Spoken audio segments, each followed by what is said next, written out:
As a lawyer, I was absolutely shocked by this, because really, when you have video evidence like that, the evidence that we all saw, that tells more than half of the story.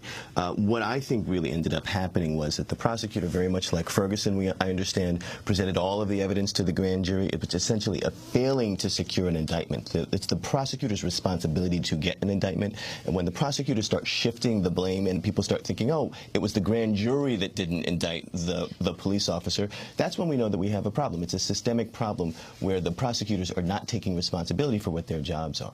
Well, could you explain what a grand jury is, when it's called, and what the failures of that system are? Because we saw the same thing in Ferguson just 2 weeks ago. Sure. Grand juries are it's an old process that actually came from England, and very often prosecutors will convene a secret group of jurors to hear information and evidence in order to determine whether charges can be brought against the person that they're seeking to charge. And so in both of these cases, the prosecutors convened these grand juries.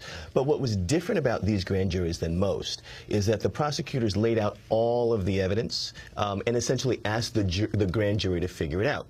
Everybody knows that you can indict a ham sandwich if you do it right. There are hundreds of thousands of black, Latino men that get indicted every single day, and a lot of them for nothing. So it's really shocking that we have a police officer with this videotape, when all you really have to do is to show the tape, hand out the popcorn, and say to the grand jury, well, how do you vote? That's how you secure an indictment on this case. You don't have a big, broad conversation about what the police officer was feeling at the time. How rare is it not to secure an indictment? It is exceedingly rare. You know, in federal grand juries, in 2010, there were 160,000 grand jury presentations, and only 11 of them ended up with non-indictments. And it is 11 of 160,000. Exactly. And it is even more rare to get an indictment when it has to do with a police officer. And that's what the issue is here. It's the fact that there are cops that are in the dock that changes everything for the prosecutors. Well, what role do district attorneys play in the way in which a grand jury unfolds? A number of people have pointed out that Staten Island District Attorney Daniel Donovan was considered pro-police.